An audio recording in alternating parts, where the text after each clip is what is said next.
여러분 안녕하세요. 20대 투자자 진희유입니다. 이번 주에 굉장히 중요한 한 주가 될 것이기 때문에 꼭 끝까지 빅테크 정보들 확인하고 가시길 바랍니다. 그리고 지난주엔 오라클 더 떨어지면 매수 계획 있다고 공유 드려서 현재 4.8% 수익 중입니다. 영상 마지막에도 또 제 관점 공유 드리니까 끝까지 시청해주세요. 자, 그럼 바로 종목 분석 가보겠습니다. 이번 주 실적 발표 예정인 아마존 먼저 보도록 하겠습니다. 아마존은 지난주보다 5.2%나 상승한 224달러로 마무리를 했습니다.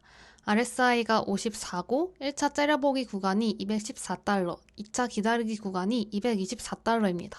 아마존이 그동안 단기 하락 추세였어요. 224달러가 저항인데 금요일에 딱 224에서 끝났습니다. 그리고 지금 이 구간에 매물대도 많이 있습니다. 하지만 실적 발표 잘 나와주고 에이펙 잘 마무리되면 매물대 뚫어주면서 좋을 수 있다고 생각합니다.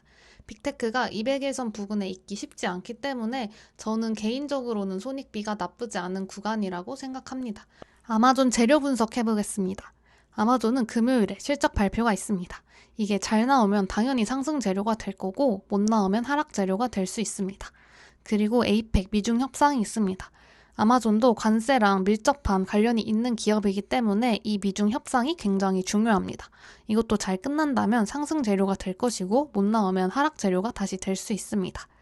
그리고 아마존이 로봇으로 60만 명이나 되는 인력을 대체한다고 합니다. 그리고 이걸 2033년까지 가속화한다고 해요. 이걸 통해서 수십억 달러나 절감할 수 있다고 하니까 긍정 재료가 될 거라고 생각합니다. 그리고 11월에 있을 블랙 프라이데이도 긍정 재료로 작용할 것 같아요. 다음으로는 구글 차트 분석해보겠습니다. 구글은 이번 주에 신고가를 찍었습니다. 그래서 1차 째려보기 구간이 247달러고 1차 기다리기 구간은 없습니다. 왜냐하면 지금 신고가이기 때문에 매물대가 아예 없기 때문이에요. 그리고 RSI가 67로 좀 있으면 과매수 구간에 진입을 할 것 같습니다. 구글은 지금 전형적인 우상향 차트입니다. 그리고 지금 정배열로 아주 예쁜 차트인 것 같아요. 반독점 해소 후에 계속 빛을 보고 있는 기업인 것 같고 너무 완벽해 보이는 것 같습니다. 구글도 목요일에 실적 발표가 있습니다. 실적은 잘 나올 확률이 높아 보이는데 하지만 또 실적이 잘 나오는 거랑 주가가 정비례하는 건 아니거든요. 실적이 잘 나와서 차익 실현 매물이 나올 수도 있습니다. 그래서 어쨌든 내가 길게 보고 투자하는 거라면 단기 상승 하락보다는 이제 꾸준히 들고 가는 게 더 중요하다고 생각합니다. 그리고 구글이 이번에 엔트로픽에 TPU 100만 개를 공급한다는 뉴스가 나왔습니다. 그래서 이게 구글의 상승 재료가 되기도 했어요. 그 외에도 구글이 상승 재료가 되게 많은데 제미나이 3.0을 올해 말 출시할 예정이기도 하고 양자 컴퓨팅에 대해 계속 연구 중이기도 하고 자율주행차 웨이모도 계속 잘 되고 있고 구글 클라우드 사업도 계속 잘 되고 있어서 상승 재료가 굉장히 많은 육각형 기업인 것 같습니다.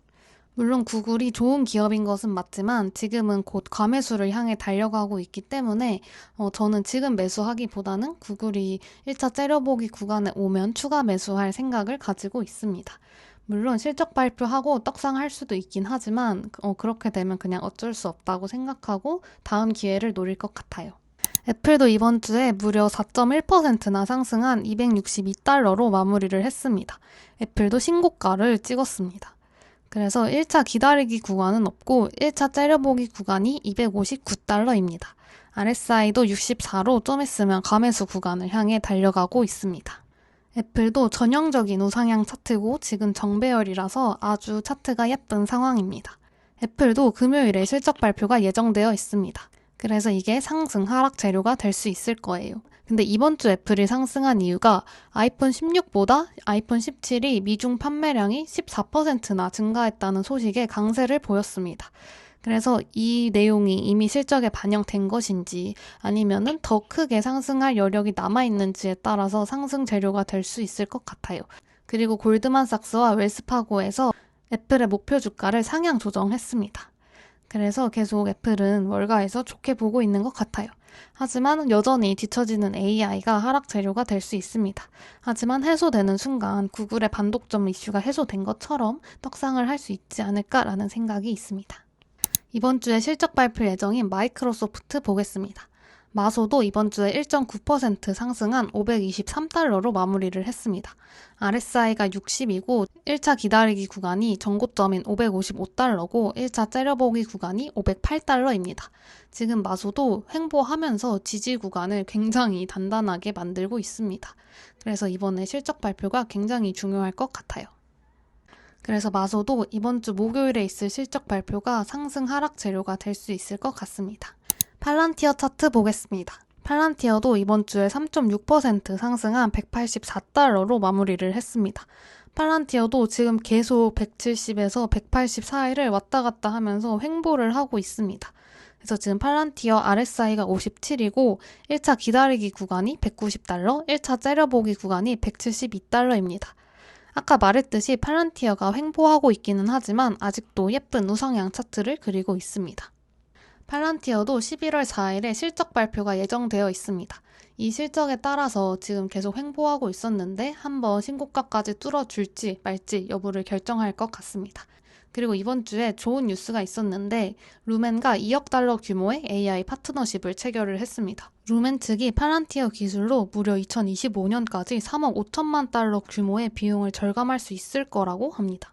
팔란티어도 고평가됐다는 단점을 제외하고는 계속 열심히 일해주고 있는 기업인 것 같아요. 마지막으로 테슬라 차트 보겠습니다. 테슬라는 1.2% 하락한 433달러로 마무리를 했습니다. RSI가 52고 1차 기다리기 구간이 470달러, 1차 째려보기 구간이 418달러입니다. 테슬라도 실적 발표 후에 지난주에 공유드린 1차 째려보기 구간까지 내려갔다가 반등해주는 모습 보여줬습니다. 이 테슬라가 하락한 이유가 지난주에 실적 발표가 그리 좋게 나오지 않았습니다. 물론 사상 최대 매출에 차량 인도량까지 기록을 했지만 이익과 영업마진이 시장 기대에 밑돌면서 하락을 했습니다. 근데 그나마 다행인 건 그날엔 5%까지 하락을 했는데 다행히 시장이 좋아서 하락분을 바로 말아 올렸습니다. 물론 금요일에 다른 주식은 다 올랐는데 혼자 못 올라주기는 했어요. 그리고 옵티머스 발표를 내년 1분기로 미루면서 단기 상승 모멘텀이 조금 없어진 부분이 있는 것 같습니다. 그래도 이번에 실적 턴어라운드 하면서 숫자로 보여줬기 때문에 저는 개인적으로 좋게 생각하고 있습니다. 다음 주가 진짜 말도 안 되게 이슈가 많습니다. 그렇기 때문에 꼭 투자일기 팔로우 하셔서 같이 이슈 확인해보면 좋을 것 같아요. 우선 화요일에 에이펙 CEO 서밋이 있습니다. 이때 젠슨왕 발표가 있어서 엔비디아가 다시 관심을 받을 수 있지 않을까라는 생각이 듭니다. 그리고 목요일 오전 3시에 10월 FOMC 있고 이때 금리 인하하면 또 상승 재료가 될 수 있을 것 같아요. 그리고 목요일에 알파벳, 마소, 메타 실적 발표 있고 금요일에 애플, 아마존 실적 발표 있습니다. 그리고 금요일에 에이펙 정상회의 있어서 미중 어떻게 해결될지까지 확인을 꼭 하셔야 합니다. 저는 지난주와 마찬가지로 에이펙 전까지는 변동성 계속 될 거라고 생각하고 있습니다. 하지만 양적 긴축 종료하고 이번에 정말 금리 인하까지 되면 정말 이제 완벽한 포모장이 오는 상승장이 유지되지 않을까라는 생각이 있습니다. 하지만 이게 100%는 항상 없는 거기 때문에 리스크 관리하면서 현금 비중 항상 10%는 최소로 유지하려고 하고 있어요, 저는. 이번 주에 이미 너무 많은 주식들이 올라버렸기 때문에 뭔가 신규 진입하기는 애매한 부분이 있는 것 같아요. 그래서 그나마 손익비가 좋은 게 200일선 부근에 있는 아마존인 것 같고 근데 이것도 실적 발표 리스크가 있으니 주의하실 필요가 있다고 생각합니다. 그래서 저는 이번 주에 발표 나오는 것 보면서 러셀 레버리지 단타를 한번 쳐볼까 계획이 있기는 합니다. 더 자세한 내용은 제가 인스타에 매일 투자일기 올리면서 팔로우 해드리고 있으니까 이 부분 참고해주시면 좋을 것 같습니다. 오늘 영상도 도움되셨으면 구독, 좋아요, 댓글 부탁드립니다. 그럼 안녕.